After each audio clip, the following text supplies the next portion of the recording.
Alkitab terjemahan bahasa Inggris. Semuanya saya bilang salah. Saya tidak menyalahkan satu Alkitab, tidak. Tema tertentu, yaitu dalam doa Bapa kami, semuanya menerjemahkan salah. Dalam perikop doa Bapa kami, Bapak sekalian. Dan saya diterima, karena saya bisa membuktikan secara gramatika, secara leksikal, secara struktural, secara kontekstual, secara sejarah, sampai ke eksegetisnya. Ya, itu adalah beberapa klaim daripada Dr. Yonatan Purnomo.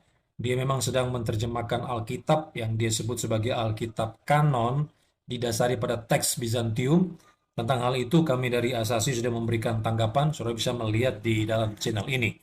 Dan khusus di dalam Matius pasal 6 ayat 9 sampai 13, ini tentang doa Bapa kami. Dia mengatakan ini dia terjemahkan dan sudah masuk di dalam jurnal Q dan diakui karena dia meninjau secara gramatikal, eksegetikal, historis, kontekstual dan sebagainya, dan dia diakui. Dan saudara sekalian, dia mempersalahkan beberapa terjemahan versi Inggris, ada sekitar 46 terjemahan Inggris yang salah diterjemahkan. Dia salahkan semua itu dan tentu saja termasuk terjemahan Lembaga Alkitab Indonesia yang juga salah, tidak sesuai dengan apa yang dia terjemahkan. Kenapa dia mempersalahkan semua terjemahan itu? Karena dia melihat beberapa kata dalam Matius pasal 6 itu ada di dalam tense aorist. Ini adalah kalah di dalam bahasa Yunani, ada beberapa tense dalam bahasa Yunani, termasuk salah satunya adalah aorist. Dan secara umum memang orang memahami aorist ini bentuk lampau yang sudah terjadi, sehingga Dr. Purnomo menerjemahkan doa Bapa kami itu sebagai namamu telah dikuduskan, kerajaanmu telah datang, dan seterusnya. Ada kata telah di sana. Masyarakat akan melihat bagaimana tanggapan daripada Dr. Anwar Chen berikut ini. Pak Anwar, satu kali saya ikut semacam webinar Pak Anwar, jadi narasumbernya berkata begini, bahwa di dalam Matius 6 ayat 9 itu kalau dilihat dari terjemahan Alkitabnya bahasa Yunani kanon, yaitu Bizantium, dikatakan bahwa kata kerjanya itu Pak bentuk aorist, artinya sudah terjadi dan sudah selesai di masa lampau dengan sempurna. Saya tanya Pak, apa referensinya tadi Matius ya? Iya, Matius 2 Bapa kami Pak, Matius 6 ya. ayat 9 sampai 13. Ya. Jadi menurut narasumber ini Pak, bahwa kalau dilihat dari bahasa Yunani kanonnya Bizantium, artinya bahwa doa Bapa kami itu bukan lagi doa permohonan katanya Pak, tetapi doa ucapan syukur. Ya, oke. Iya. Ya, katakan salah satunya ini kutipannya bahwa dikatakan bahwa terjemahan yang baru itu Bapa kami yang di surga, namamu telah dikuduskan. Jadi agak bertolak belakang gitu Pak dengan terjemahan kita sekarang ini. Jadi pertanyaan saya Pak, bagaimana pandangan Bapak dengan pandangan narasumber yang saya ikut seminar itu Pak? Ya. Apakah bisa kita terima kira-kira? Baik. Terima kasih. Ya, terima kasih Pak Denis, terima kasih ya melalui mungkin saya terima kasih. Ya, inilah repotnya. Kita kalau belajar bahasa itu betul-betul harus mendasar, harus sangat matang, ya. Dan itu yang membuat proses untuk menjadi konsultan saya sebutkan tadi itu panjang sekali bagi saya juga. Harus mendapat pendidikan yang khusus, ya. Nah, itu contoh bahwa orang tidak memahami apa arti aorist di luar bentuk indikatif. Ya, jadi ada materanya, matera indikatif, imperatif, kan gitu ya, subjunktif. Ya, pokoknya kalau dia indikatif dia cenderung temporal. Ya, sesuatu yang sudah terjadi di masa lampau. Misalnya epen ho Yesus. Yesus berkata dan itu sudah terjadi kan gitu. Itu aorist kan begitu. Tapi ketika dia menjadi subjektif atau menjadi imperatif seperti dalam doa Bapa kami, saya tampilkan dulu ya. Bagus ini sambil kita refreshing ini hari ini. Wisata bahasa dan tafsir Alkitab. Lihat ya. Pater himon ho entos uranois hagias tetoto onomasu el teto he basiliasu. Ini yang saya highlight itu hagias teto, el teto, geneteto dan sebagainya. Ini memang aorist, tetapi dia adalah imperatif. Dan kalau dia di luar matra indikatif, itu tidak bisa kita artikan sebagai sudah terjadi. Nah, ini saya rasa yang kerancuan yang perlu diluruskan gitu. Ya. Nah, jadi apa boleh buat, saya harus katakan itu tafsiran yang keliru, benar-benar keliru gitu. Ya, itu doa yang mengantisipasi sesuatu yang masih akan datang. Datanglah kerajaanmu gitu ya. Tentu dalam sepenuh-penuhnya bahwa kerajaan Allah sudah ada, ya betul, tapi kan penggenapannya masih nanti. Ya. Jadi mohon maaf, saya harus katakan apa adanya. Ya, silakan itu didalami lagi. Sebenarnya disitulah pentingnya orang kalau menafsir itu harus betul-betul matang pemahaman bahasa-bahasa sumbernya gitu. Bukan hanya kosakatanya, tapi bukan juga hanya konsep auris artinya ini, tapi dia punya nuansa tentang ilmu yang disebut dengan aspektologi. Ya, aspek. Jadi ada aspek progresifnya, ada aspek punktuliarnya dan sebagainya. Ya, saya harap ini jelas. Ya, silakan Bapak berdialog lagi dengan yang bersangkutan karena saya tidak ikut webinar tersebut ya. Ya. Jadi bahkan ya saya boleh katakan untuk Yunani tingkat dasar pun itu nggak bisa seperti itu pemahamannya. Biasanya kami yang kalau sampai, saya juga pernah dulu ya waktu masih baru-baru tamat STT HKBP, saya diminta Dr. David Baker mengajar bahasa Yunani dan Ibrani di STT Cipanas. Masih muda sekali saya waktu itu. Yang saya ajar selisihnya cuma 2-3 tahun. Lebih muda dari saya. Ya, saya masih ingat. Memang sulit, tetapi saya sudah tahu di situ ya. Auris berbagai aspeknya ya itu semuanya harus disesuaikan dengan materannya. Indikatif kah dia, subjektif dan sebagainya. Ya, terima kasih Pak untuk pertanyaan ini. Assalamualaikum warahmatullahi wabarakatuh. Berjumpa lagi di channel kita Edi Prayitno, Menachem Ali Official, Geraha Mu'alaf dan Geraha Mu'alaf TV. Seperti biasa setiap malam Jumat kita selalu hadir di tengah-tengah para pemirsa sekalian untuk membahas soal ilmu perbandingan agama yang menarik ini bersama Ustadz Menachem Ali. Assalamualaikum Ustadz. Waalaikumsalam warahmatullahi wabarakatuh. Nah, ini minggu kemarin kita sudah mengadakan seminar dengan Bapak Pendeta Yonatan Purnomo. Nah, ini mungkin ada pertanyaan yang menggelitik ini.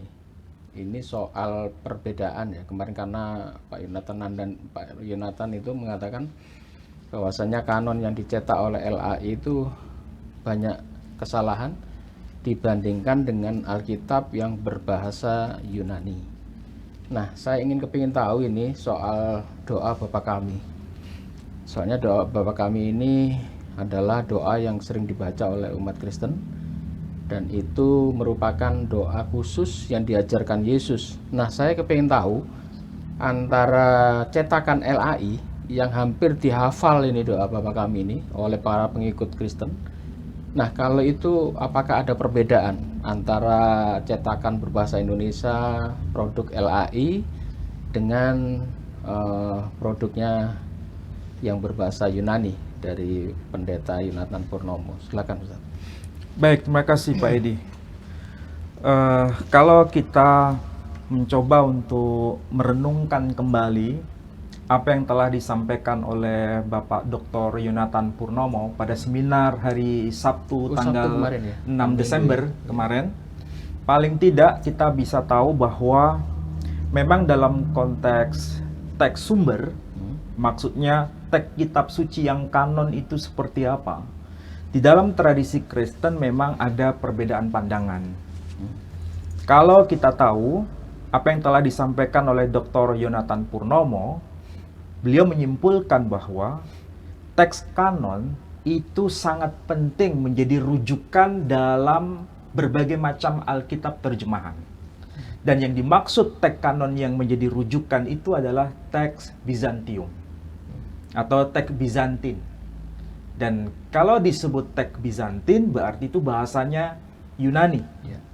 Dan Alkitab yang beredar di Indonesia, termasuk yang diterbitkan oleh Lembaga Alkitab Indonesia, itu tidak merujuk pada teks Bizantin, tapi merujuk pada teks yang telah dibuat oleh UBS, United Bible UBS. Society. Oh, Dan itu bukan merupakan teks kanon, tapi merupakan teks yang hasil pilihan-pilihan selektif dari para pemikir kekristenan yang ada di Eropa khususnya. Tapi bukan berarti di belahan lain tidak ikut campur. Tapi kalau kita memahami apa yang disampaikan oleh Dr. Yonatan Purnomo, kita punya pemahaman baru bahwa memang teks Bizantin itu tidak diakrabi oleh kebanyakan saudara-saudara kita kaum Kristiani. Yang banyak diakrabi itu adalah teks yang disebut dengan apa yang kita kenal dengan istilah teks Vatikanus, Codex Vaticanus, kemudian Codex Sinaiticus, yang sebetulnya itu tidak kanon. Oh, itu dianggap Tidak kanon. Menurut apa yang telah disampaikan oleh Dr. Yonatan Purnomo. Nah, dari sini berarti kita tahu ada teks yang masih ori. Kalau bahasa awam, ada teks Alkitab Perjanjian Baru yang masih ori, yang itu dikenal dengan sebutan teks Bizantin. Sedangkan ada juga yang disebut dengan teks KW, yang tidak ori. di luar Bizantin. Di luar teks Bizantin. Salah satunya produk yang ditulis atau diproduksi oleh UBS, United Bible Society. Dan persoalannya di Indonesia itu tidak menggunakan teks kanon yang disebut teks Bizantin, tapi justru yang dijadikan rujukan adalah teks UBS, United Bible Society. Nah, kalau disebut teks UBS, itu sebetulnya kita kenal dalam bahasa kita itu the Greek New Testament. Oh. Atau ada juga yang dikenal dengan sebutan Textus Receptus. Itu meskipun sama-sama menggunakan bahasa Yunani, tapi keduanya tidak dianggap kanon. Karena itu ada banyak masalah di situ. Pertentangan antara ayat satu dengan ayat yang lain. Dan itu hasil riset yang dilakukan oleh Dr. Yonatan Purnomo. Jadi minimal dari situ kita bisa paham. Salah satunya kita bisa simak dari hasil riset beliau, buku yang beliau tulis, yang sekarang saya bawa, dan ini hadiah dari beliau sebetulnya. Beliau menulis karya yang perdana, dan itu menyentak banyak orang, menyita perhatian banyak pakar, termasuk dari Lembaga Alkitab Indonesia. Bahkan pimpinan Lembaga Alkitab Indonesia, Ketua Komisi Penerjemahan Alkitab versi Bahasa Indonesia dan Bahasa Daerah, yang diketuai oleh Dr. Anwar Chen, cukup menanggapi, bahkan memberikan klarifikasi bahwa apa yang dilakukan oleh Dr. Yonatan Purnomo itu tidak tepat menurut Dr. Anwar Chen yang mewakili Lembaga Alkitab Indonesia. Tapi Dr. Yonatan Purnomo justru memiliki jawaban yang lebih tegas bahwa dengan adanya kontroversi doa Bapa Kami yang dalam versi bahasa Indonesia itu memang tidak tepat bila diterjemahkan merujuk pada teks kanon yang bahasa Yunani itu. Nah, salah satunya kita bisa lihat di sini buku yang beliau tampilkan ya. Kalau saya simak buku ini, itu kan membahas khusus temanya itu doa Bapa Kami. Oke? Dan tebal sekali Pak Edi. Ini hasil disertasi beliau sebenarnya. Kalau kita cermati kajian beliau, doa Bapa Kami itu di sini dicantumkan ada istilah, saya coba untuk pakai supaya bisa dilihat oleh para pemirsa. Beliau menyebutkan ada istilah teks Bizantium dan teks Textus Receptus. Salah satu yang menjadi konsentrasi perhatian kita semua di sini doa Bapa Kami yang kita kenal dengan doa Pater Noster kalau dalam bahasa Latin, di sini teks bahasa Yunaninya tertulis Pater Hemon ho entois uranois. Ini teks yang termaktub di dalam bahasa Yunani. Saya ulangi lagi, Pater Hemon ho entois uranois. Artinya Bapa Kami yang di surga. Kemudian di sini tertulis Hagias theto to orano to onoma su. Saya ulangi lagi. Hagias theto to onomasu. Artinya namamu telah dikuduskan. Perhatikan di sini ya. Saya ambil contoh 2 saja.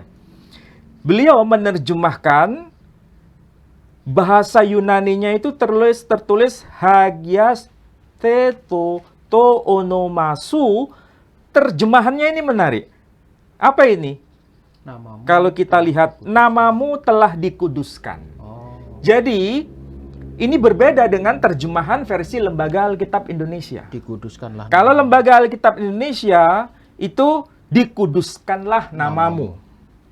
Ini yang mewakili tradisi Protestan ya. Dikuduskanlah namamu. Sedangkan yang mewakili tradisi Katolik, tertulis dimuliakanlah namamu. Nah, dari sini sebetulnya ada perbedaan pandangan, ada perbedaan perspektif.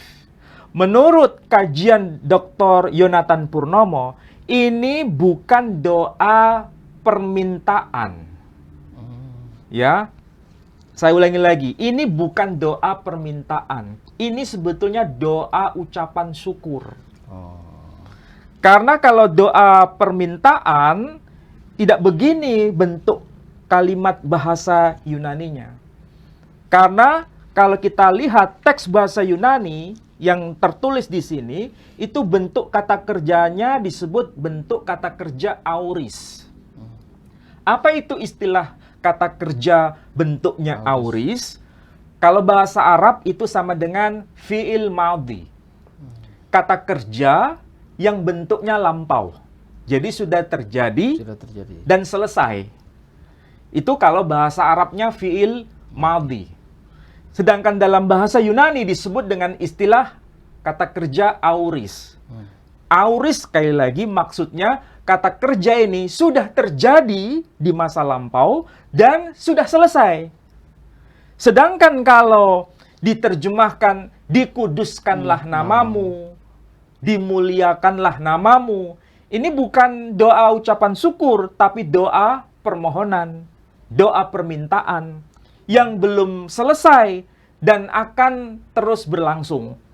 Jadi di sini ada perbedaan pandangan, ada perspektif yang berbeda.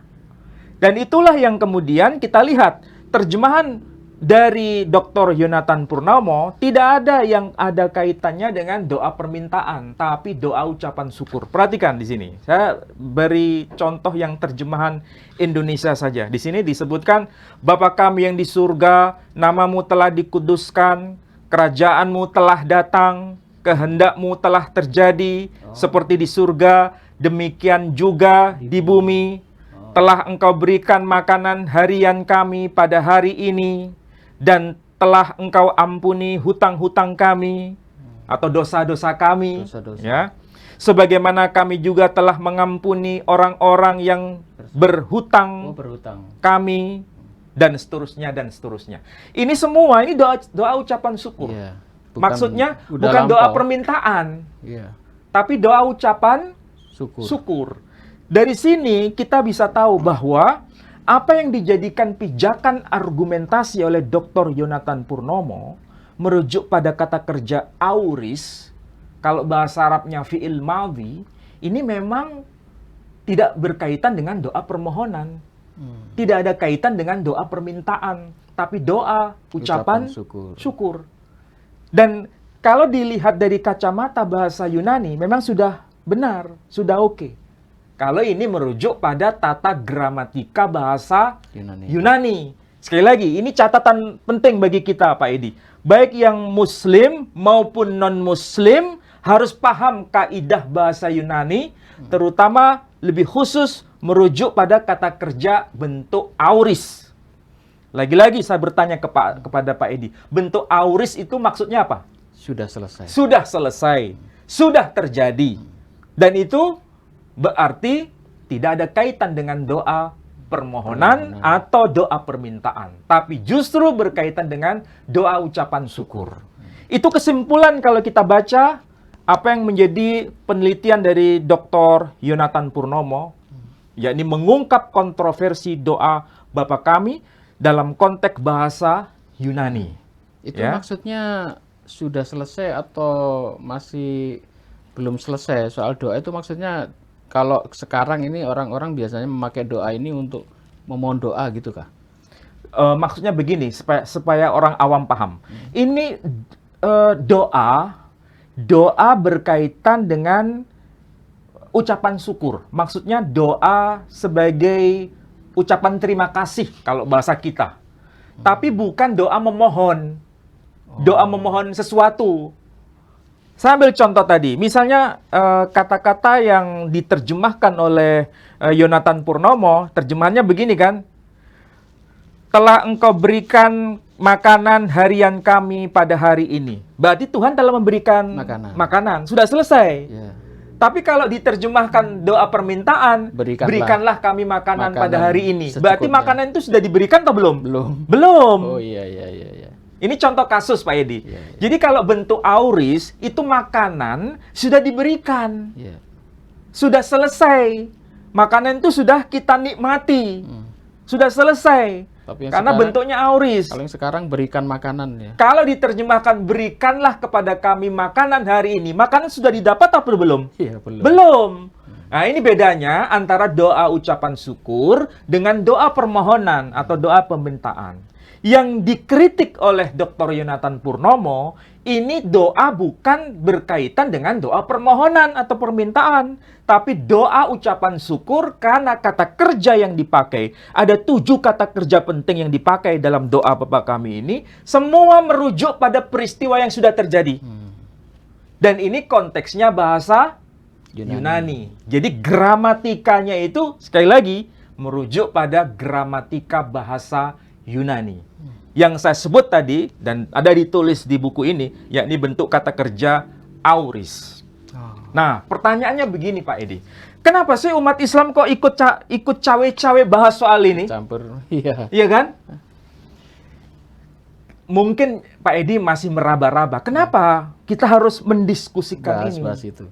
Karena begini, ini kan bukan hanya berkaitan dengan satu komunitas agama. Ini berkaitan dengan cara pemahaman lintas agama. Kita mulai dari penjelasan yang ada di buku ini ya. Doa Bapa Kami itu kan ada 2 versi. Ya, Protestan Ya dan kan? Katolik. Ada 2 versi. Bukan versi Protestan atau Katolik.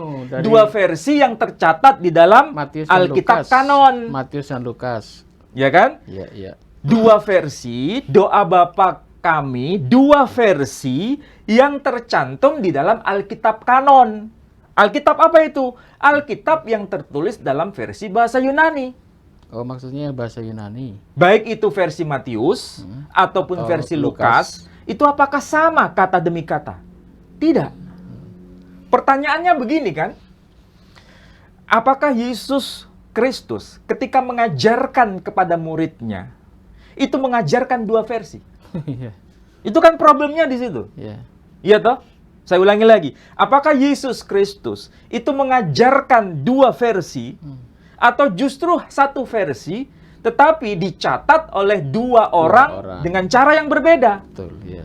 Itu kan pertanyaannya. Oke? Nah, doa Bapa Kami itu sekali lagi bukan hanya tercantum di dalam Injil Matius, tapi juga tercantum di dalam Injil Lukas. Bahkan juga tercantum di dalam kitab Didache. Kitab apa itu? Kitab berkaitan dengan disiplin yang disiplin doa-doa atau etika dan sebagainya, manual, doa manual yang diajarkan oleh para rasul, maksudnya para rasul dalam definisi Kristen ya. Generasi awal yang disebut doa Didache itu. Di dalam doa Didache yang versi bahasa Yunani itu menggunakan kata yang agak beda. Kan kita kemudian bertanya sebagai seorang Kristen ataupun sebagai seorang Muslim, apakah mungkin Yesus ketika mengajarkan itu dengan 2 kata yang berbeda? Iya toh? Nah, salah satu contohnya begini. Dalam teks Bizantin, Injil Matius, ya, tertulis apa? Pater hemon ho entois uranois. Perhatikan kata uranois. Uranois itu kalau dalam bahasa Indonesia diartikan surga. Itu tidak salah. Tapi masalahnya uranois, tois, uranois itu bentuk jamak. Jadi surga atau the heavens itu kan bentuknya jamak. Ya. Makanya di sini istilah yang dipakai tois, uranois. Tapi doa Bapa kami versi yang tercatat dalam kitab Didache itu tertulis Pater Hemon ho ento urano. Nah, to urano. To urano itu bukan the heavens, tapi the heaven. Satu. Bukan jamak. Kalau tertulis tois uranois itu jamak. Tapi kalau to urano itu satu. Pertanyaannya, Yesus ketika mengajarkan doa Bapa kami, itu surga dalam bentuk jamak atau surga dalam bentuk satu surga? Iya. Nah, itu kan problemnya di situ. Nah, supaya orang paham, karena begini Pak Edi, kita juga dikritik. Quran itu kan juga dikritik oleh saudara kita Muslim, non-Muslim, ya kan? Ini saya berikan contoh yang sama. Kalau ini doa yang diajarkan oleh Yesus, ya ternyata ada dua bentuk begini. Ini kan menjadi pertanyaan. Dan Quran juga dipertanyakan oleh non-Muslim. Itu yang betul, yang bagaimana bacaannya? Wahyu yang diterima oleh Nabi Muhammad itu, yang diajarkan dalam bentuk Quran itu. Bentuknya itu tunggal atau jamak? Ya kan? Saya ambil contoh.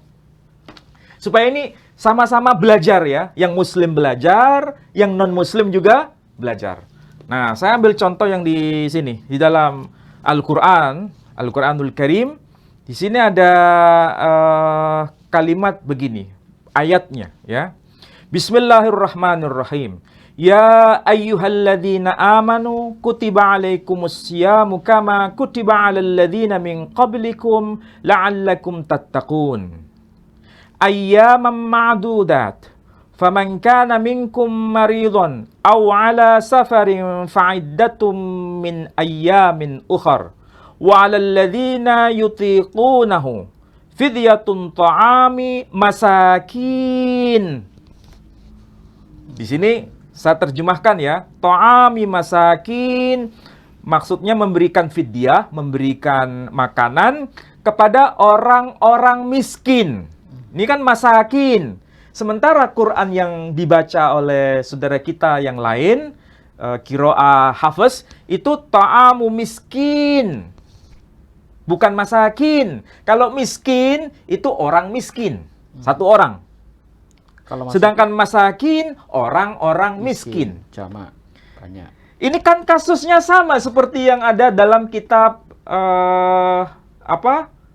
teks Bizantium, ya, yang ditulis dalam bahasa Yunani ini. Yang betul sebetulnya itu surganya jamak atau surganya cuman tunggal. Ya toh? Bahkan istilah apa itu?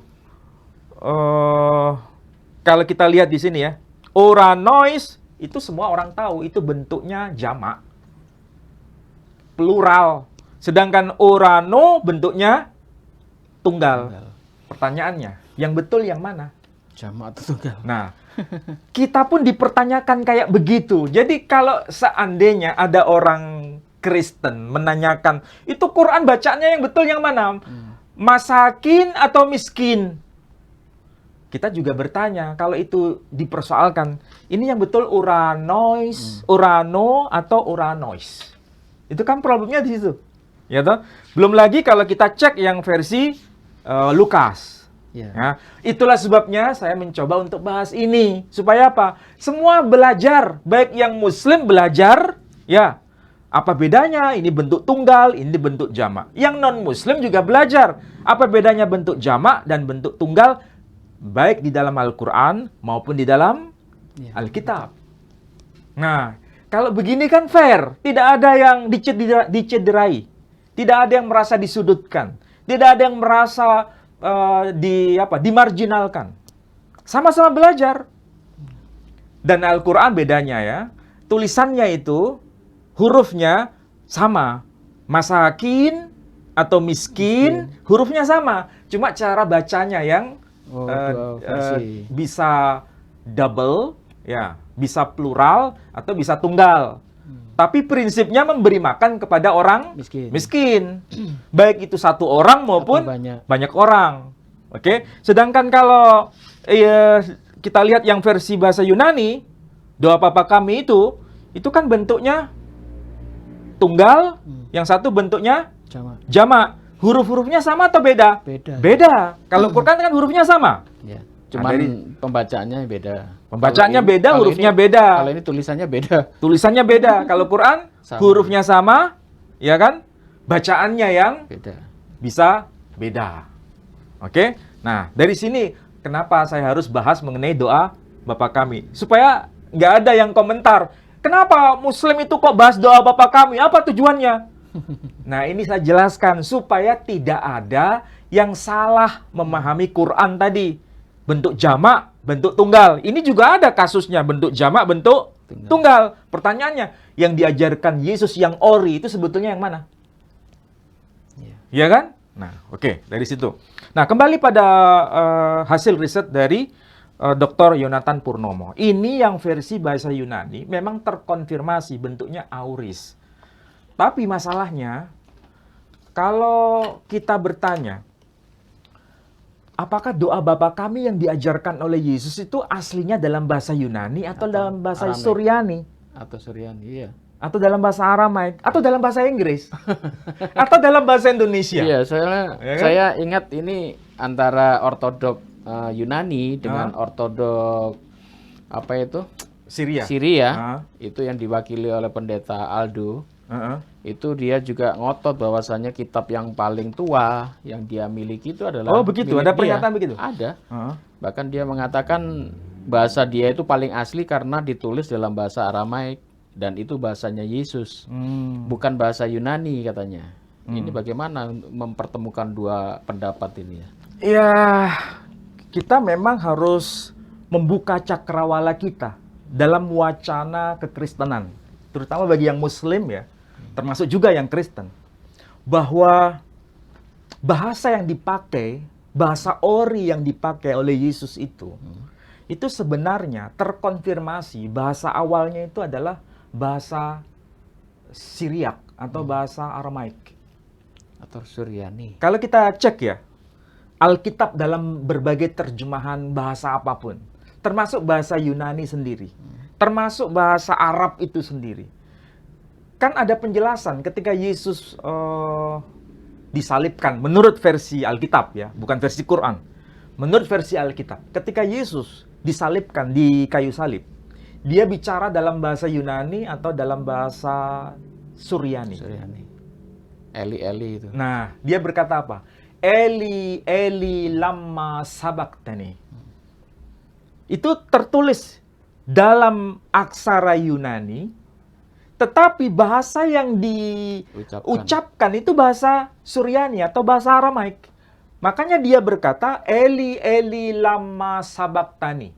Jadi ini Yesus versi Alkitab ya, yang menyebutkan perkataan seperti itu. Ini tercantum dalam teks Bizantin versi bahasa Yunani, juga tertulis Eli, Eli, lama sabaktani. Atau tertulis juga Eloi, Eloi, lama sabaktani. Mengapa di situ tertulis Eloi, Eloi, lama sabaktani? Kita tahu istilah Eloi itu sebetulnya bukan bahasa Yunani. Itu bahasa Aramaik, yang bahasa Aramaik itu huruf He itu jadi hilang. Karena huruf H, huruf He, kata orang Malaysia menyebut huruf H itu tidak ada dalam bahasa Yunani. Seperti nama Abraham, ya kan? Itu kan bahasa Ibrani kan Abraham. Ada huruf He, ya toh? Atau bahasa Inggrisnya ada huruf H di situ, Abraham. Tapi kalau ditulis dalam bahasa Yunani, apakah muncul nama Abraham? Tidak, tapi jadi apa? Abraham. Huruf hanya juga dalam bahasa Aramaik atau bahasa Ibrani. Ketika dituliskan dengan huruf Yunani, maka huruf He itu hilang. Makanya di situ kalau kita lihat ya, dalam Alkitab versi bahasa Yunani, itu tertulis Eloi, Eloi, lama sabaktani. Huruf He-nya hilang. Elohim, Elo. Eli, Jadi Elohai, Eli, ya. Allaha, kan bahasa Yunani tidak ada huruf H, ya. Nah, berarti kita bertanya ulang, apakah aslinya Yesus itu bicara dalam bahasa Yunani? Kalau disalibkan, dia bicara dalam bahasa Aramaik, dalam bahasa Suryani. Ketika dia mengajar, apakah dia bicara dalam bahasa Yunani atau bahasa Aramaik? Kalau menurut Pendeta Purnomo kemarin katanya memakai bahasa Yunani karena bahasa lingua franca, dia bilang. Oh ya, saya tidak terlalu fokus di situ. Tetapi saya mencoba untuk melihat pada teks, ya, melihat pada teks yang tertulis dalam Alkitab apapun versinya, baik itu Yunani atau Suryani atau bahasa lain. Yesus berkata apa? Ephata. Itu bukan bahasa Yunani. Ketika dia berkata Ephata, itu berarti bahasa Arabnya sama dengan iftah. Artinya apa? Terbukalah. Maksudnya apa? Orang buta supaya bisa melihat, Yesus berkata Ephata. Kalau bahasa Arabnya iftah, terbukalah. Itu bukan bahasa Yunani, tapi bahasa Aramaik. Contoh yang lain, ketika dia menemukan ada orang yang sudah mati, ya, orang mati mau dihidupkan kembali. Dia berkata apa? Ada seorang anak perempuan dari tentara Romawi, dia udah mati. Kemudian dia berkata, hiduplah atau bangkitlah. Dia berkata apa dalam Alkitab? Dia berkata, Talita kumi. Talita kum. Apa itu? Bangkit. Talita kumi. Ini kalau kita cermati bahasa Syriak atau bahasa Aramaik, Talita itu bentuknya feminin, bukan maskulin. Karena bentuknya feminin, maka kata kerjanya juga feminin. Itulah sebabnya dia berkata Talita kumi.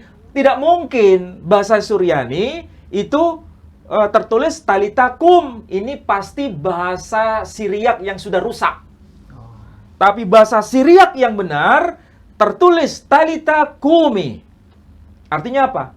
Kalau bahasa Arabnya Ibnati kumi. Kan dalam bahasa Arab tidak mungkin tertulis Ibnati kum. Itu bahasa Arab yang rusak. Tapi bahasa Arab yang benar adalah Ibnati kumi. Wahai anak perempuan, bangkitlah. Sama dengan bahasa Syriak atau bahasa Aramaik. Nah, jadi jelas ya, kalau kita lihat Alkitab, itu memang beliau penutur bahasa Syriak atau Aramaik. Tapi kalau dia mengajarkan dalam bahasa Yunani, doa Bapa kami, memang tertulis dalam bahasa Yunani masalahnya. Nah, kalau begitu, sebetulnya ini beliau penutur bahasa Yunani atau bahasa Aramaik? Nah, itu pertanyaan kan? Nah, yang menjadi kegelisahan saya pribadi, apa yang tertulis dalam Le Nouveau Testament Syriac. Nah, ini kan bahasa Prancis ya. Le Nouveau Testament Syriac. Ini The New Testament, kita perjanjian baru dalam bahasa Syriac. Oke. Kita lihat ya, Pak Edi. Ini kan kalau kita simak di sini Al-Ahdul Jadid As-Suryani. Kita perjanjian baru dalam versi bahasa Suryani. Peshita. Ya, tertulisnya Peshita. Tarjamah bainas sutur Suryani Arabi. Maksudnya Al-Ahdul Jadid Suryani, kita perjanjian baru versi bahasa Suryani atau disebut dengan istilah bahasa Aramaik, judulnya Peshita. Oke, Peshita. Tarjamah bainas sutur maksudnya terjemahan interlinier. Tahu Pak Edi, terjemahan interlinier kata demi kata, word by word. Ya, terjemahan kata demi kata dalam bahasa apa? Suryani Arabi. Suryani Arabi. Perhatikan di sini. Tadi Injil berapa? Injil Matius ya? Matius 6. Injil Matius pasal yang ke-6 ayat 9.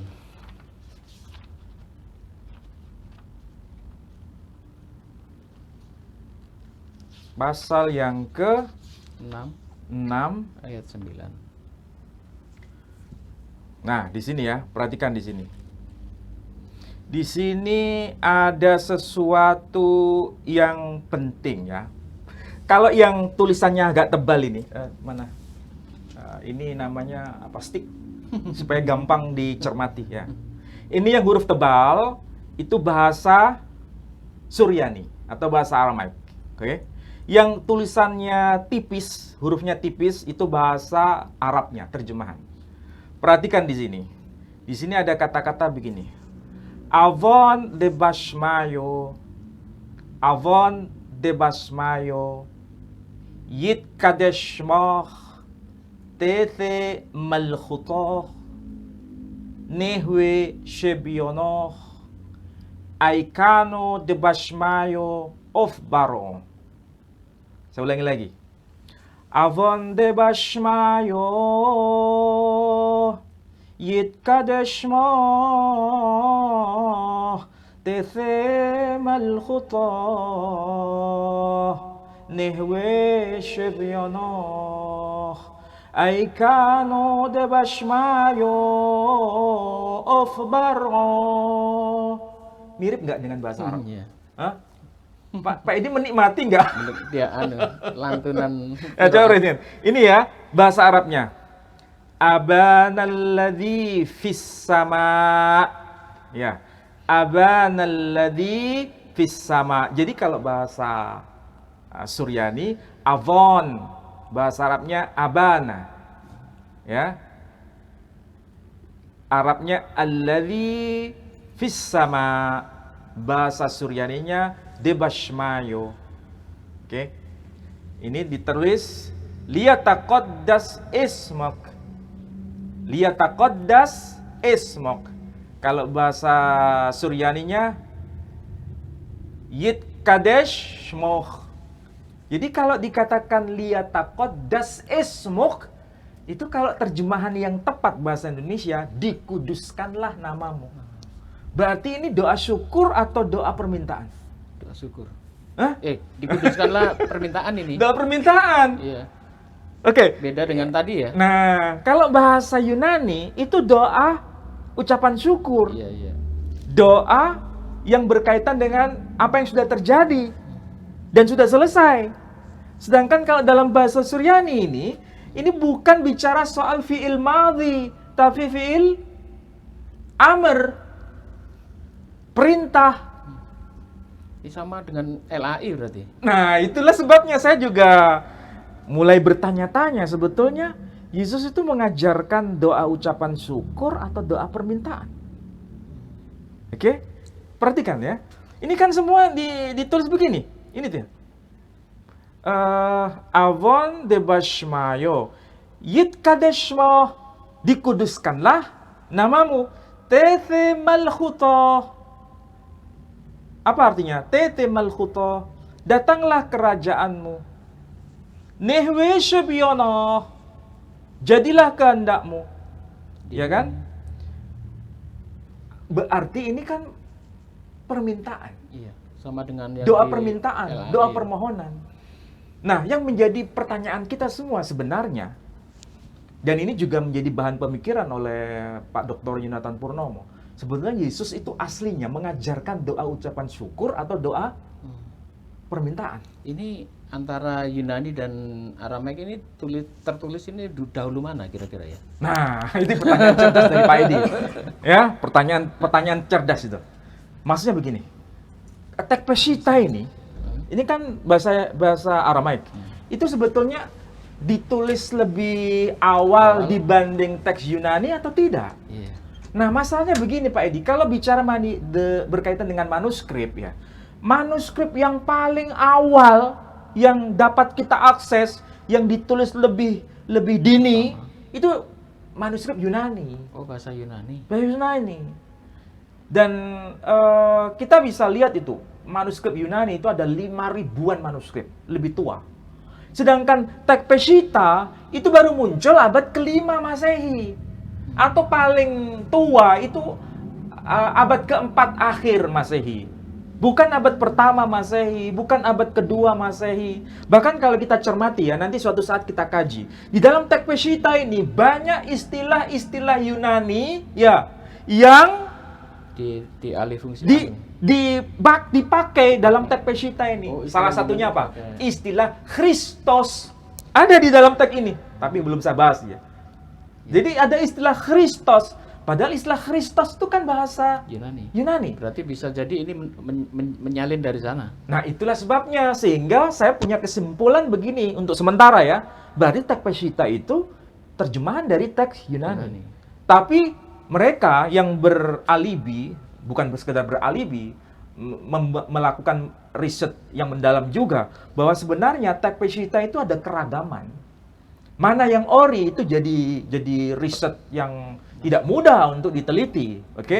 Tapi minimal ini contoh ya, satu-satunya contoh yang dapat kita akses teks Peshitta itu memang ini doa permintaan, doa yang menggunakan fi'il amar di sini, perintah. Kalau perintah kan kalau bahasa Arabnya uktub, apa itu? Tulislah. Tapi kalau aktubu, aku sedang menulis. Jadi kata kerja yang masih berlangsung. Ya kan? Masih Tapi kalau dikerjakan. uktub itu perintah, berarti belum terjadi. Tulislah, menulislah gitu. Ya kan? Nah, ini contoh berarti ini menjadi perdebatan yang belum selesai. Kalau memang dikaji dari bahasa Yunani, memang itu bentuknya auris. Peristiwa yang sudah terjadi dan sudah selesai. Tapi kalau kita cek yang versi bahasa Aramaik, justru ini bentuknya bukan auris, tapi bentuknya apa? Fi'il Masih berjalan. Fi'il amar. Amar kalau dalam bahasa Yunani. Dalam bahasa Suryani. Nah, ini kalau kita cek yang bahasa Aramaik. Kita cek lagi Pak Edi. Ini Pak Edi tahu nggak? Ini Injil Al-Qadis Matta Al-Injili. Maksudnya ini Injil Matius ya, yang kita bisa akses dalam versi bahasa Koptik. Pak Edi tahu bahasa Koptik itu bahasa apa? Hah? Bahasa Koptik bahasa apa? Bahasa Koptik itu bahasa yang dipakai di Mesir. Oh iya, Mesir. Iya toh? Bahasa yang merupakan warisan lisan dari era siapa itu zamannya Fir'aun. Bahasa Koptik. Makanya salah satu istri Nabi kita Muhammad SAW ada yang berasal dari Koptik. Makanya disebut Al-Kiptiyah. Karena dia dari kalangan masyarakat Koptik. Ya. Di sini ya, perhatikan. Ini kan bahasa Koptik. Nah, tolong di-shoot lebih jelas tuh. Kalau kita cek di sini, ini kan Injil Matta, maksudnya Injil Matius, pasal yang ke-6, ayat yang ke-9. Kalau kita lihat yang versi bahasa terjemahan Arabnya, kita lihat di sini. Kan juga tertulis Abanalladzi fis samawat liyataqaddasa ismuk liya'ti malakutuk litakum masyi'atuk kama fis sama'i kadzalika 'alal ard. Maksudnya, Bapa kami yang di surga, Abanalladzi fis samawat liyataqaddasa ismuk, dikuduskanlah namamu, litakum masyi'atuk, datanglah kerajaanmu, litakum masyi'atuk kama fis sama'i kadzalika 'alal ard, jadilah kehendakmu di bumi seperti di surga. Ini arti harfiahnya. Jadilah kehendakmu seperti di surga juga seperti di bumi. Maksudnya apa yang ada di bumi itu kalau bisa menjadi fotokopi yang ada di surga. Nah, itu maksudnya. Perhatikan di sini. Ini menarik Pak Edi. Kalau bahasa Koptik rasanya seperti kita mendengar Fir'aun sedang bicara. Bayangkan ya, Fir'aun sedang bicara kepada Musa itu kayak apa dalam bahasa Koptik. Kita belum tahu Quran yang terjemahan bahasa Koptik, tapi kita bisa tahu dan bisa akses Alkitab dalam terjemahan bahasa Koptik. Nah, di sini perhatikan. Ini kalau dibaca, Peniot et hen nihovi. Mirip nggak bahasa Arab? Nggak sama kan? Tidak. Nggak sama kan dengan bahasa Arab? Peniot et hen nidiovi. Ya. Marestovo enje pekran. Nggak sama kan dengan bahasa Arab? Asing. Jadi kalau dilihat, saya dari sini bisa belajar bahasa Koptik. Jadi kalau Abana Abana artinya Bapa kami. Dalam bahasa Koptik disebut Peniot. Jadi Peniot itu artinya Abana. Ya. Etchen itu alladzi fi, yang ada, ya. Jadi Bapa kami yang ada, ya. Nivi ovi, ya. Nivi ovi itu maksudnya as-samawat. Berarti apa? Yang ada di surga. Ya, di surga. Ikan, iya. Ya. Ini kalau kita lihat nih. Kemudian kalau bahasa Arabnya liyataqaddas, ya. Liyataqaddas itu bacaannya mareftovo. Itu kalau bahasa Arabnya liyataqaddas. Ismuk. Nah, ismuk itu diterjemahkan pekran. Pekran. Ya, pekran itu artinya ismuk. Nah, ini kalau kita belajar bahasa kayak begini tuh enak Pak Edi. Kenapa? Kita ngerti, oh Fir'aun ketika bicara kepada Musa itu ngomongnya kayak begini, pekran. Berarti apa itu? Surga. Jadi kalau Fir'aun ngomong surga, pekran. Gitu. Sedangkan masalahnya nggak bisa baca. Jadi enaknya begitu Pak Edi. Jadi ya alhamdulillah ya. Kita ini kita lihat ya. Ini kan bukan karya ulama Muslim. Ini kan karya dari gereja Ortodoks Koptik. Ya toh? Coba lihat tuh. Tuh, Injil Mata. Ya kan? Nih, Injil Mata. Ya toh? Ini kata Mattheon. Kata Mattheon. Ini kalau dibaca ya kata Mattheon. Injil Mata. Jadi enak, saya punya dokumen ini, belajar bahasa Koptik itu mudah. Kenapa? Karena ada terjemahan bahasa apa? Bahasa Arabnya. Ya Ini kan? gereja Koptik ini kalau dengan Ortodok beda lagi ya? Gereja Koptik itu disebut lengkapnya Gereja Ortodok Koptik. Oh, berarti ada Ortodok Yunani, Ortodok Koptik, ada Ortodok Syria. Ada Ortodok Syria itu pakai bahasa Aramaik atau bahasa Suryani. Perhatikan, ini saya berikan dua contoh konkret ya. Ini yang bahasa Suryani atau bahasa Aramaik, doa Bapa kami bahasa Aramaik. Ini doa Bapa kami dalam versi bahasa Koptik. Semuanya pakai apa ya? Doa permintaan atau doa permohonan. Semua. Cuman yang Yunani. Sedangkan yang Yunani itu bukan doa permohonan tapi doa syukur. Ucapan syukur. Saya nggak tahu dan tidak bisa menjawab untuk hari ini. Yang betul sebetulnya yang diajarkan Yesus itu doa permohonan syukur atau doa permintaan. Ya tadi itu yang ditulis yang duluan yang mana, yang jiplak yang mana. Masalahnya begini, Lembaga Alkitab Indonesia tidak menjadikan teks Peshitta sebagai rujukan. Iya toh? Kalau seandainya teks Peshitta yang dijadikan rujukan, maka terjemahan TB1 ataupun TB2, terjemahannya apa? Dikuduskanlah namamu. Sudah benar kalau merujuk pada teks Peshitta atau merujuk pada teks Koptik. Udah benar. Tapi masalahnya Lembaga Alkitab Indonesia tidak menjadikan teks Peshitta sebagai rujukan. Tapi menjadikan rujukan apa? Teks UBS. Apa itu teks UBS? United Bible Society, basisnya teks bahasa Yunani. Sehingga kalau diterjemahkan dikuduskanlah namamu, dikritik oleh Dr. Yonatan Purnomo bahwa itu terjemahan yang sudah salah.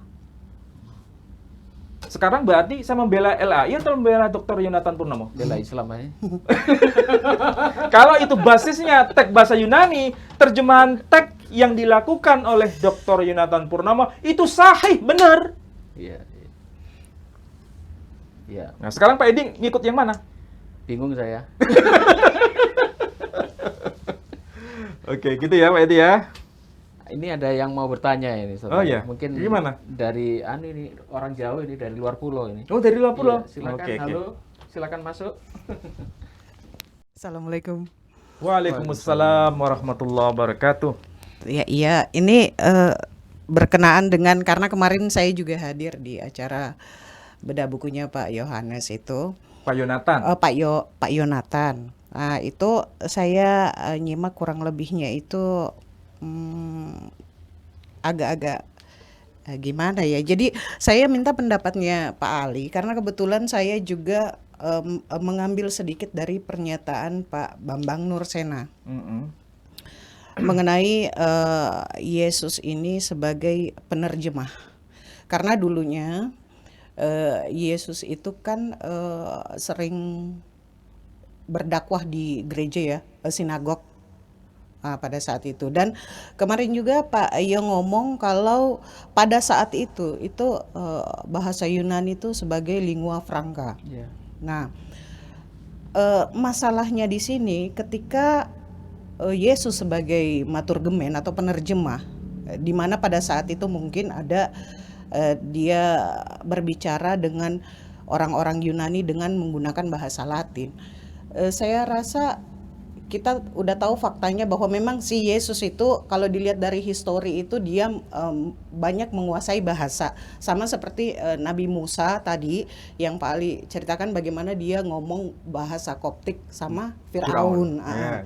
Cuman ini konteksnya dalam Alkitab, dalam kitab suci ini kan, apakah kalau semisalkan mereka menyatakan bahwa Yesus ini menerjemahkan isi kitab suci kepada orang-orang luar di luar bangsa Israel, apakah ini tidak menjamin adanya hal-hal yang terdistorsi? Iya kan?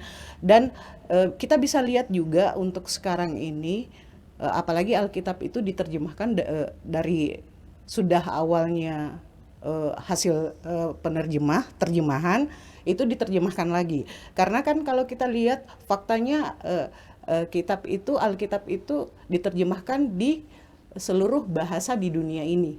Khususnya mungkin di Indonesia ini sudah ada beberapa bahasa yang sebetulnya tidak seperti Al-Qur'an, bukan saya mengcompare tetapi aman seperti itu gitu loh. Jadi bukan kitab suci yang mengikuti bahasa mereka, tetapi mereka yang mengikuti bahasa asli dari suatu kitab. Karena kalau seperti ini itu akan terjadi yang namanya pendistorsian, entah itu mungkin dalam problem author, teks atau substansinya segala macam, dan itu mungkin bisa menjadi polemik yang lebih lama. Nah ini kalau seperti yang itu bagaimana menurut Pak Ali sendiri, karena setiap suku atau mungkin daerah atau negara itu memiliki kultur atau budaya masing-masing.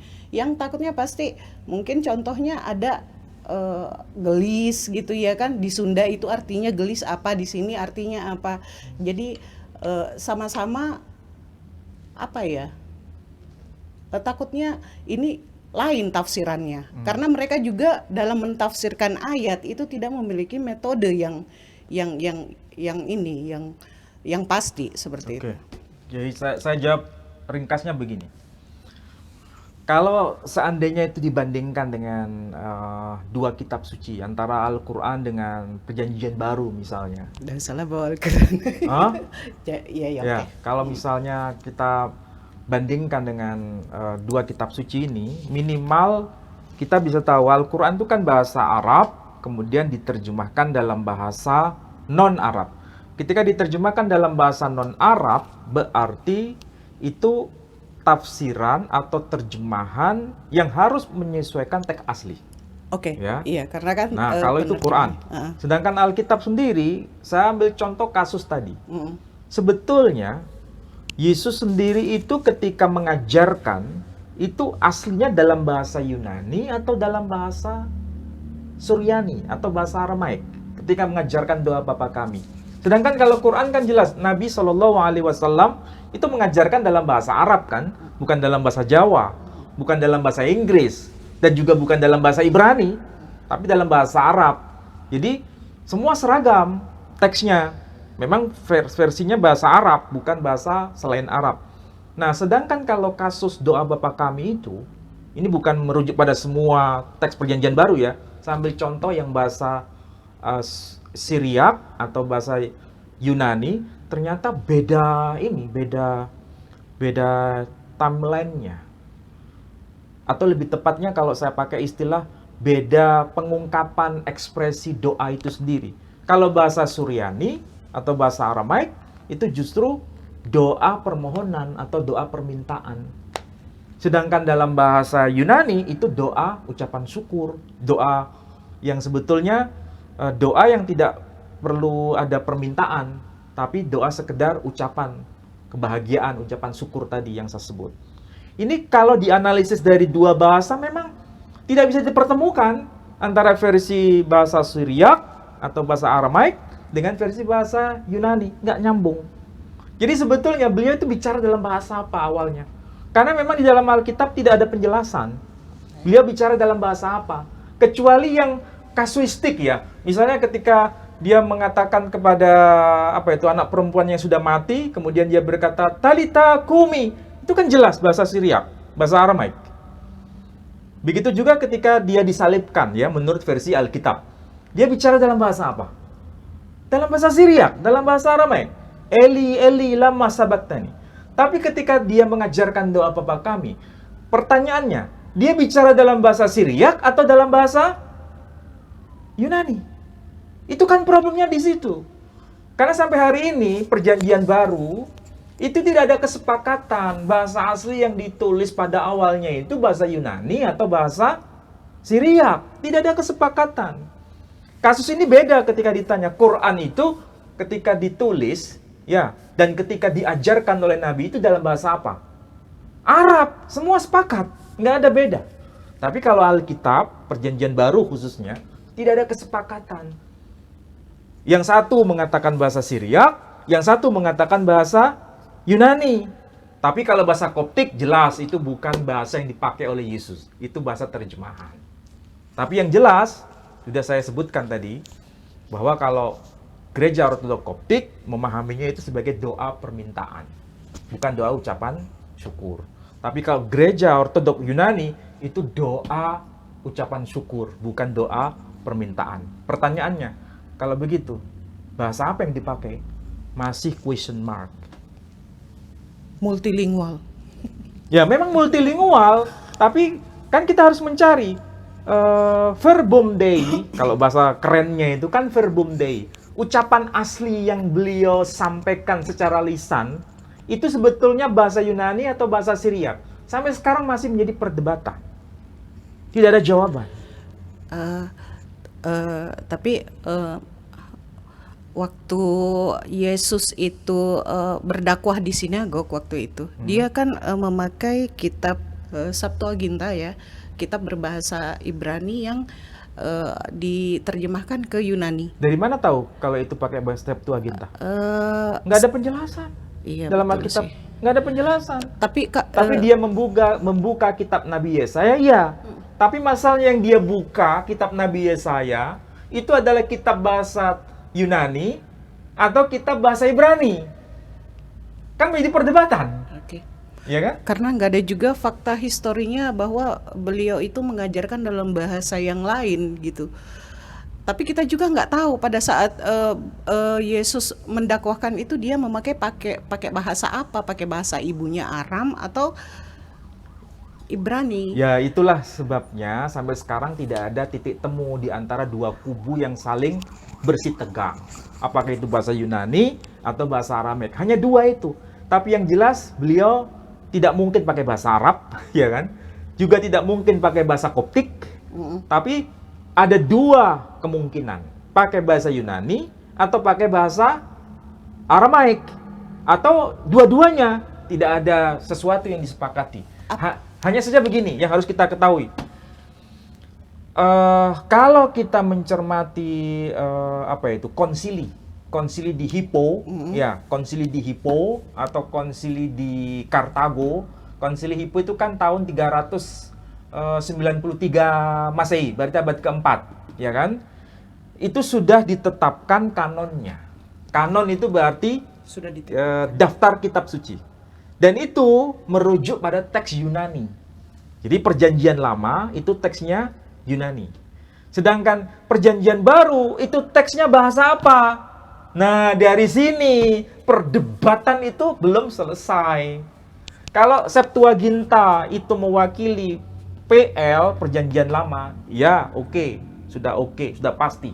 Tapi perjanjian baru, Injil Matius, Markus, Lukas, Yohanes sampai kitab Wahyu, 27 kitab itu, ketika ditetapkan di Kartago, itu pakai bahasa yang versi Yunani atau versi bahasa Syriak? Itu masih perdebatan itu.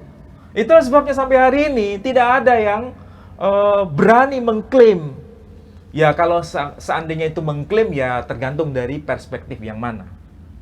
Menurut sebagian besar yang mendukung teks Yunani mengatakan bahwa perjanjian baru, teks-teks perjanjian baru itu yang ori ditulis dalam bahasa Yunani. Sedangkan yang perjanjian baru versi Peshitta ini terjemahan. Ya, terjemahan. Berarti ini bukan kitab suci, tapi terjemahan kitab suci. Oke? Sebaliknya, bagi mereka yang mendukung pendapat bahwa yang perjanjian baru itu yang ori bahasa Syriak atau bahasa Aramaik, ini bukan terjemahan kitab suci. Ini benar-benar ori kitab suci dalam bahasa Syriak. Sedangkan yang teks bahasa Yunani, teks Bizantin, ya, bahasa Yunani, itu terjemahan. Bukan teks kitab suci, tapi terjemahan kitab suci. Pertanyaannya, yang kitab suci yang mana? Yang terjemahan kitab suci yang mana? Nah itu. Nah itulah sebabnya saya nggak bisa jawab. Jangan tanya ke saya. Paham? Oke, gitu ya. Oke, terima kasih. Satu lagi. Ya. Kan tadi masalah kitab yang sudah ditetapkan yang di kanonik gitu ya. Karena ini kan juga yang menetapkan itu kan otoritas gereja, maksudnya dalam hal ini Yahudi, Protestan, Katolik, gitu, Ortodoks. Nah, sedangkan kalau semisalkan apakah ya, menurut Pak Ali ya, apakah ketika mereka menyusun kitab kanon ini yang sudah ditetapkan dan kira-kira ada pengurangan di situ, apakah mereka mengambil tambahan dari kitab non kanonik ini? Seperti misalnya kita Al-Quran itu referensinya mungkin ada di hadis gitu atau bagaimana? Apakah ada persamaan di situ? Dan metode apa yang mereka ini? Kan kita juga bingung di situ. Siapa yang mengkonfirmasinya ini? Nah, begini ringkasnya.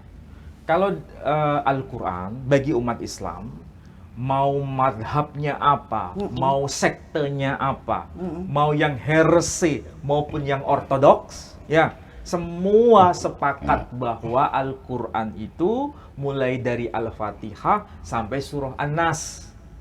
Ya, berarti itu ada 114 surah. Dalam bahasa perspektif Kristen, Quran itu sebetulnya sudah dikanonkan sejak masa Khalifah Abu Bakar dan Khalifah Utsman. Semua para sahabat sepakat jumlahnya 114 surah. Tidak ditambah, tidak dikurang. Sudah terjadi pada masa Khalifah ketiga. Iya. Itu paling lambat sudah. Tidak ada perselisihan. Jumlahnya 114 surah. Oke? Nah, sekarang kita bandingkan dengan Alkitab. Khususnya perjanjian lama dan perjanjian baru. Kalau perjanjian baru, itu mereka sepakat memang. Dan itu konsilinya tahun 393 Masehi. Jaraknya dengan masa Yesus Kristus itu ratusan tahun. 300 tahun. 300 tahun lebih. Sedangkan masa kanonisasi Al-Quran, kalau disebut kanonisasi, ya, saya sengaja pakai istilah ini supaya gampang dipahami oleh Kristen. Ketika Quran dikanonkan oleh Khalifah ketiga, itu selisihnya cuma berapa tahun? Berapa tahun? Cuman 12 tahun. 12 tahun ya? Coba dihitung lagi, mungkin saya keliru ya. Tapi seingat saya, ketika Nabi wafat sampai masa Khalifah Utsman bin Affan, ya, itu selisihnya cuman nggak sampai lebih dari 20 tahun, nggak sampai lebih dari 15 tahun. Berarti tidak sampai ratusan tahun. Quran itu sudah kanon. Sedangkan Alkitab itu dikanonkan 300 tahun lebih. Dan itu konsili di Hippo tahun 393 Masehi. Itu pun yang dikanonkan itu antara gereja ortodok, ya, gereja ortodok dengan gereja Katolik itu sepakat bahwa yang dikanonkan Perjanjian Lama itu sekitar 46 kitab. 46 kitab. Sedangkan itu termasuk di dalamnya adalah kitab-kitab yang disebut dengan istilah Deuterokanonika. Itu wahyu. Sedangkan yang Protestan, apakah mengikuti kanon itu? Protestan muncul tahun berapa? Abad 16. Iya. Dan Protestan tidak mau menerima kitab Deuterokanonika kan? Dianggap itu bukan wahyu, hanya dianggap devotional books, buku-buku yang layak untuk bacaan rohani. Kalau buku-buku yang layak untuk bacaan rohani, apa bedanya dengan novel? Betul. Iya kan? Berarti kan bukan bagian dari kitab suci. Itulah sebabnya Pak Yo mengatakan pada seminar kemarin bahwa memang kanon yang benar itu adalah kanon ortodoks dan juga disepakati oleh Katolik. Kanon Protestan itu kanon yang tidak kanon, alias kanon yang KW. Jelas kan itu? Oh, berarti yang dipakai lay sekarang ini yang seperti dibilang Pak Yo kemarin itu, Textus Receptus itu yang mengalami banyak pengerusakan itu, kerusakan. Apakah kira-kira apa yang dipikirkan lay untuk menggunakan itu yang dipikirkan oleh LAI adalah itu kanon yang merujuk pada kanon UBS. Dan itu bukan kanon sebetulnya. Jadi kanon Bizantium tidak menjadi rujukan karena LAI itu kan sebetulnya tidak merujuk pada teks sumber Gereja Ortodoks Yunani, tapi merujuk pada Okumenes. Kalau Okumenes itu kan campuran dari beragam sekte. Yaitu UBS yang punya KW, begitu. Saya kira ya. Tapi walaupun begitu intinya sampai sekarang ya tetap aja jadi polemik. Ya memang kanon Alkitab versi Katolik itu tidak disepakati oleh Protestan. Dan kanon Alkitab versi Protestan tidak disepakati oleh kanon Katolik. Itu alasannya. Begitu juga Ortodoks. Dan apa sih? Ya sebagai penutup dari saya, egois nggak sih kalau aku ngomong seperti berarti Yesus ini tidak jujur dong dalam hal mengajarkan isi kitab suci, karena kita nggak tahu bahasanya. Beda dengan Musa dengan Nabi Muhammad yang betul-betul menggunakan bahasa asli dan mengajarkan itu kepada umatnya masing-masing gitu loh. Saya tidak bisa menjawab apakah Yesus itu jujur atau tidak. Karena tapi kita yang belum jelas tahu. Teks yang dapat kita akses sekarang, Yesus itu sebetulnya bicara dalam bahasa Yunani atau bahasa Aramaik. Sampai sekarang masih kabur.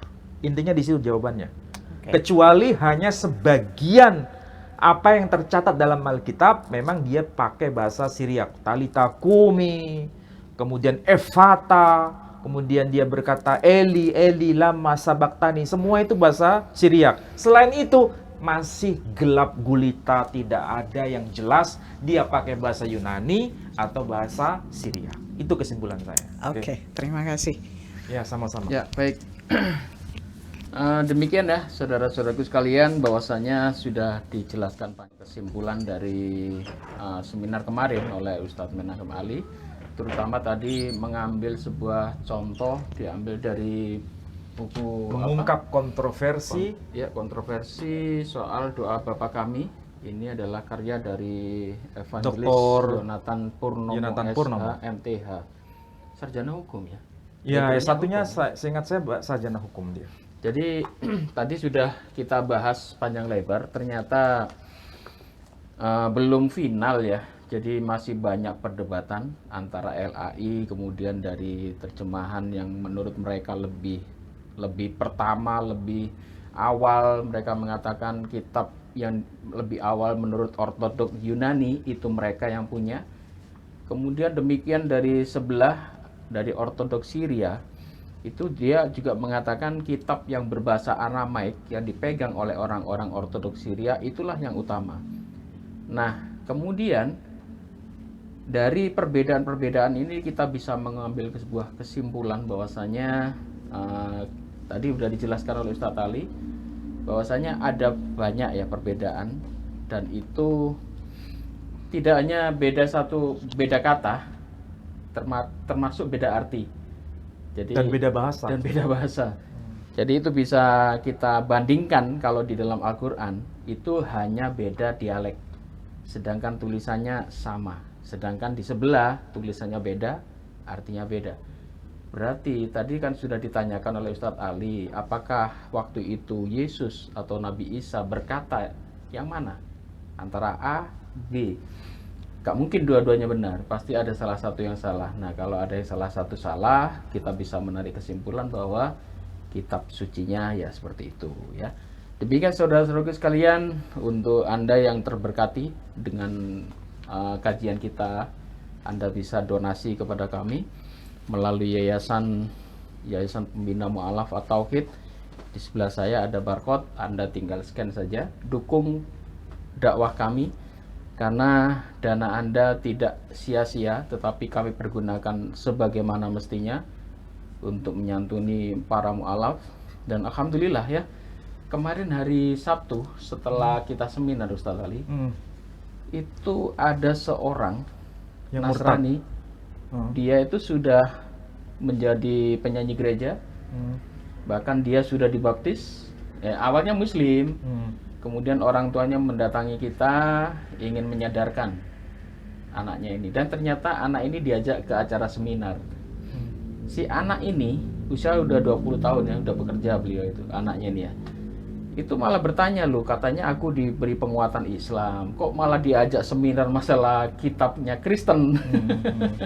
Jadi dia pikir, nanti aku setelah ikut kajian seminar ini, iman Kristenku pasti lebih kuat gitu loh. Ternyata setelah dia hadir di forum itu, dia hadir bersama orang tuanya waktu itu, dan yang berbicara di depan itu adalah seorang dokter.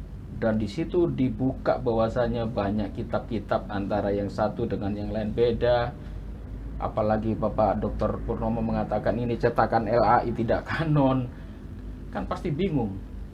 Ini aja orang dokter berkata seperti itu, bahwa kitab suci mereka belum finish. Sehingga setelah acara itu orang tua tersebut bersama anaknya mengajak kita bertemu di satu tempat setelah acara itu. Mulanya anak itu susah, nggak mau balik ke Islam. Bahkan dia minta waktu 40 hari untuk berpikir. Pada Pada awalnya. Sebelum mengikuti seminar itu? Enggak, setelah mengikuti. Tetapi setelah kita beri penguatan lagi, tambahan-tambahan ya, untuk bahwasanya Islam adalah agama yang benar dan sebagainya, kita jelaskan panjang lebar. Hari itu juga akhirnya dia mau disahadatkan ulang. Masuk Islam lagi. Masuk Islam lagi, dan orang tuanya sangat bersuka cita. Kenapa? Karena waktu itu anak ini sempat diusir. Oh, jadi ini semacam kalau dalam Alkitab anak yang hilang sekarang sudah kembali lagi. Dan itu merupakan kebahagiaan kita ya, melihat seorang anak kemudian bertemu orang tuanya kembali dengan orang tuanya, kemudian dalam pelukan Islam lagi, dan tidak hilang dari Islam, dan tidak ya keselamatan itu kan ya. Berarti sekarang bukan penyanyi gereja lagi? Bukan. Oh. Jadi alhamdulillah itu adalah berkat perjuangan kawan-kawan di YPM ya. Dan ini kasus tidak hanya ini, kita nangani seperti ini sudah 4 kali. 4 kali, dan alhamdulillah semuanya berhasil kita sahadatkan. Dan acara seperti itu memang kita off ya, off the record. Kita tidak mungkin upload ini masalah pribadi semacam ini, orang tuanya pasti malu. Dan juga banyak rekaman-rekaman yang kita berhasil sahadatkan itu pun mereka tidak mau ditampilkan di media. Jadi sebetulnya di bawah ya, kita meskipun tidak tampil di YouTube atau kita tampilkan rekamannya, itu sebetulnya kita itu banyak mualafkan orang, dan itu memang di belakang layar. Murni, ori, bukan tipu-tipu. Tidak gembar-gembor. Karena ada juga yang gitu tipu-tipu juga. Nah, baik itu yang Kristen ya begitu, yang Muslim juga tipu-tipu ada. Untuk mencari donatur. Dan saya kira itu sesuatu yang tidak mencerdaskan kita. Ini karena tipu-tipu memang merusak itu. Niatnya sudah jelek. Ya. Gitu Ustaz. Mungkin ada closing. Ya baik. Hasil diskusi kita pada malam hari ini, kita semakin dicerahkan oleh Dr. Yonatan Purnomo dengan bukunya yang sudah bestseller, Judulnya Mengungkap Kontroversi Doa Bapa Kami versi bahasa Yunani. Ya, yang kepingin beli mungkin bisa cari sendiri ya. Ya, buku ini memang kalau dikaji dari sisi gramatika bahasa Yunani itu sudah tepat. Ini menunjuk pada kata kerja auris. Maksudnya kata kerja yang sudah terjadi di masa lampau dan sudah selesai. Berarti ini konteksnya doa syukur, doa ucapan syukur, bukan doa permohonan. Sedangkan yang dilakukan oleh LAI, Lembaga Alkitab Indonesia di Jakarta, kepanjangan tangan dari UBS, United Bible Society, sifatnya internasional, itu justru menggunakan redaksi dari versi teks sumbernya bahasa Yunani, tapi terjemahannya itu bukan doa ucapan syukur, tapi doa ucapan permohonan. Nah, kalau dikomparasi, dibandingkan dengan versi Peshitta, justru lebih tepat itu merujuk pada teks Peshitta. Sebagaimana juga merujuk pada teks bahasa Koptik, itu doa permohonan. Jadi sebetulnya yang menjadi masalah itu bukan Pak Dr. Yonatan Purnomo. Pak Dr. Yonatan Purnomo sudah tegas dan tepat ketika menganalisa dari versi bahasa Yunani. Yang masalah itu Lembaga Alkitab Indonesia. Dia merujuknya teks Yunani atau teks bahasa Syriak atau teks bahasa Suryani yang disebut Peshitta itu. Sekarang tergantung dari LAI untuk jujur mengatakan itu sebetulnya merujuk pada teks bahasa Yunani atau teks bahasa Syriak. Itu kan problemnya di situ sebenarnya. Oke, saya kira demikian Pak Edi. Yang jelas dari ini soal doa Bapa Kami ya, kita mungkin daripada pusing-pusing, ternyata Yesus mengajarkan doa kepada Allah lah. Ternyata Yesus mengajarkan doa Bapa Kami itu doa kepada Allah. Bahasa apa? Itu jadi perdebatan. Itu aja yang mempersalahkan. Sebetulnya yang paling utama itu adalah Yesus mengajarkan doa kepada Allah Subhanahu wa taala. Itu yang perlu dipahami itu semua ya. Demikian ya. Demikian saudara-saudaraku sekalian, perjumpaan malam hari ini silahkan pantengi minggu depan. Saya sering berkata berkali-kali bahwa selalu ada yang baru ya. Jadi kajian dari Ustadz Ali ini bukan diulang-ulang, tidak ya, selalu ada yang baru. Kalau Anda cermati dari video-video kita yang lama-lama itu ada yang baru di tiap episode. Jadi kalau Anda kelewatan, Anda bisa scroll di belakang-belakang, Anda tonton lagi, kemudian Anda maju supaya apa? Ilmu Anda tidak mandek, tetapi semakin hari semakin bertambah, semakin bertambah. Termasuk belajar bahasanya Fir'aun. Termasuk belajar bahasanya bahasa Fir'aun. Koptik. Ternyata Fir'aun bukan bahasa Arab ya? Oh, bukan, itu bahasa Koptik. Ya, seperti itu tadi. Bunyinya seperti itu. Ya? Seperti Mama Gufron ya. Demikian, mohon maaf jika ada salah kata. Wabillahi taufik wal hidayah. Wassalamualaikum warahmatullahi wabarakatuh. Waalaikumsalam warahmatullahi wabarakatuh.